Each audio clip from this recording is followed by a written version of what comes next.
And I'm talking about J.D. Wicker. What is it about the Hartman and Rich show, J.D., that you haven't appeared more on our show? Why is that?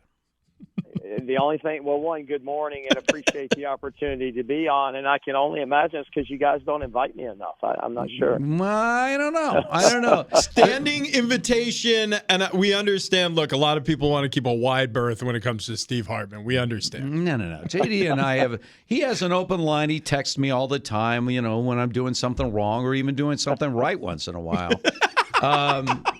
But, JD, let's talk a little bit more. We've been talking about it, but I want to hear from you exactly all this big news that is surrounding this first ever home game at Snapdragon for the Aztecs.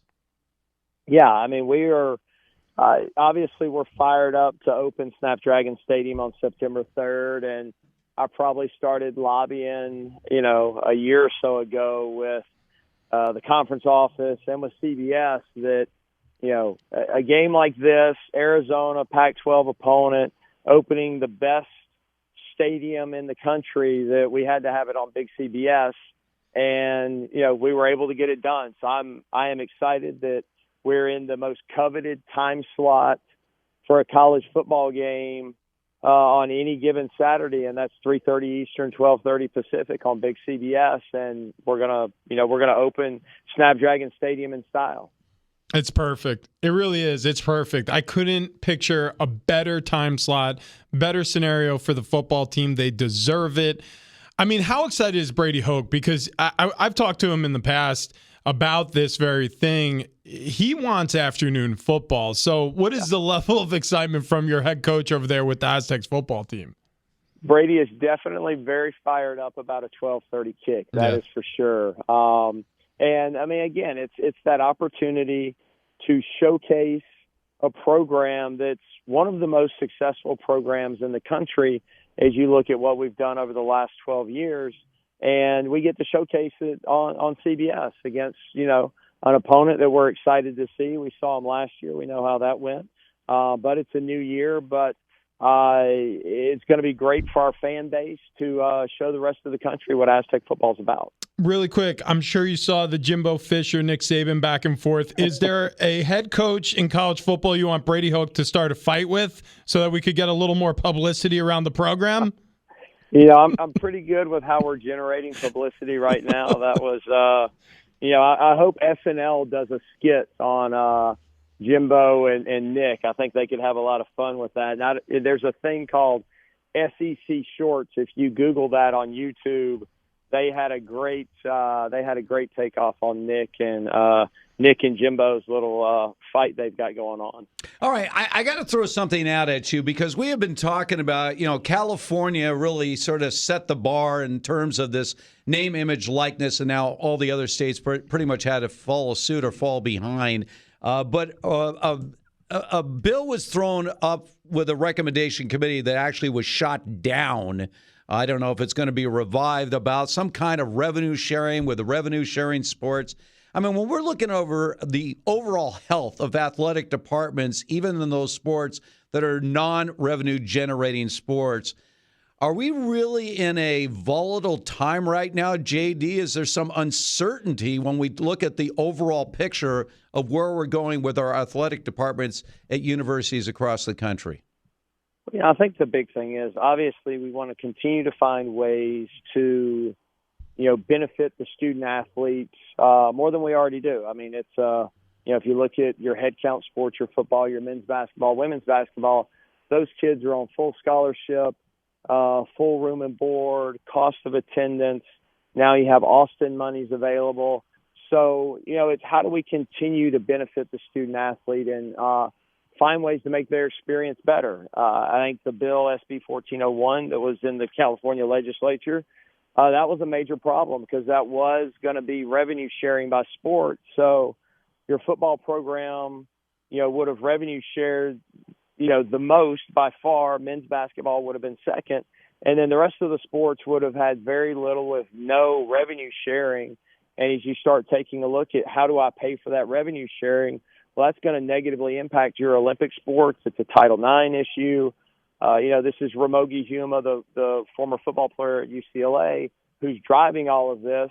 I mean, if I'm an Olympic sports student athlete, Ramogi Yuma is not my friend. He's trying to find ways to create employees out of football and basketball players and drive that revenue, which, very negatively impacts the rest of our sports. It's a time of great change. There's no question about it. From name, image, and likeness now to the potential of players earning a salary based off their share of revenue. How difficult is your job navigating these waters as an athletic director? I mean, the landscape has completely changed under your feet. So what is, if there is, oversight or compliance, or what word is coming down from the NCAA, and how often? What's it been like over these past bunch of months? Yeah, it's been tough. Obviously, name, image, and likeness, what that looks like. Obviously it's a positive thing that student athletes are getting to take advantage of it. The challenge is we didn't create rules as the NCAA and implement those, and then the rules that we do have in place, as you talk about recruiting inducement and pay for play, we're not enforcing those. I mean, you've got collectives out there that are boosters. The NCAA has said that have said they're meeting with recruits. Well, that is an NCAA violation. So hopefully we will see enforcement, adjudicate that. But transformation committee, there is a lot going on. So it's made it challenging, but at the same time, we're still, finding great success. I was in Fresno with our women's track and field team when they won the conference championship, and to see the excitement on their faces. And I spent last weekend in Tempe with our softball team. They had a great time. We we beat LSU. We gave Arizona State all they wanted over 2 games, beat Fullerton as well. And, they were having a great experience. They were enjoying what they were doing, and that's a big part of why we do what we do, graduate student athletes, but then give them a chance to be successful in their sports. All right, from our text line here, JD, from the 858, when do Sdsu football tickets go on sale? So they can buy season tickets right now. You can go to, GoAztecs.com or the Snapdragon Stadium site and get tickets. If someone's looking for, single game tickets, that's probably going to be sometime into August before those go on sale. But, encourage people to get your season tickets, because then that's going to give you first opportunity for other events that come to the stadium, like the Wave's going to be playing there. I'm hopeful. I think we're going to have really big news on a first concert here in the next couple weeks, which will be exciting for people. And we're just going to keep rolling the events out. This is going to be an amazing stadium that, is going to bring so many different events to the community of San Diego, as well as great Aztec football. Well, and I have to say this, JD, because as you know, we were helping the cause all the way to the bitter end to make sure San Diego State secure the rights to that property to get a new stadium built. Everyone said, no chance. 2022, are you high? There's no way they're going to get a stadium built by 2022. And then on top of that, you got a pandemic to try to slow down the process. I mean, now that we are just inching ever so close to that September 3rd date, knowing that new stadium is not just going to be open, but for the entire country to see in that optimum time slot on national TV, it's got to be a little satisfaction, JD. Very proud of what we've accomplished over the last 5+ years. So many people, it takes a village. So many people have helped. You guys, again, like you mentioned, so good, helping us, through the airwaves as we, fought through the initiative and then got that, and then, negotiated with the city, which that had its own challenges. But we got a shovel in the ground, and we just kept our head down. We did what we said we were going to do. We've been very, clear and upfront on what it was we wanted to do. And I would say for the most part, we're delivering on what we said we would deliver on. And, I hope people, celebrate that and celebrate all the different people that have had a part in, what will be the most amazing college football experience in the country. Man, you got me pumped up. Promises made, promises kept. JD Wicker. Did he promise you private catering at the games? I don't know. Did he do that for football? Yes, as a matter of fact. We're holding him to it. I want this guy to run for mayor. JD, I mean, I'll run your campaign. He doesn't want that job. He's got a better job. The dragon. What can he do for you? Yeah. JD, I'm good. being athletic director is hard enough. Mayor of San Diego that's yeah, you don't need the rest of that garbage. That's way over. JD, man, again, congratulations. And this is just another feather in your cap. A tremendous job to get this game, not just the stadium built, ready for the opening game, but have it on full display on national TV is amazing. JD, all the best. And by the way, we're inviting you again to be on our show every single day.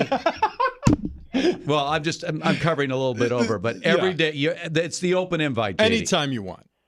All right, guys, I appreciate it a lot. It's going to be awesome. I mean, I will say this. Snapdragon Stadium is going to be hotter than Fletcher's Grill was last night on September 3rd. Wow. A lot of burnt steaks. Do you see that? There That's it is. That's in the promo. Yep. That's in the promo right there. All right, JD, thanks so much. All right, guys, appreciate it. Go Aztecs. Go Aztecs. He doesn't burn steaks. No, that's in. He just got it in there. That's a promo. Couple of New York strips and set them on fire. All right, what do we miss?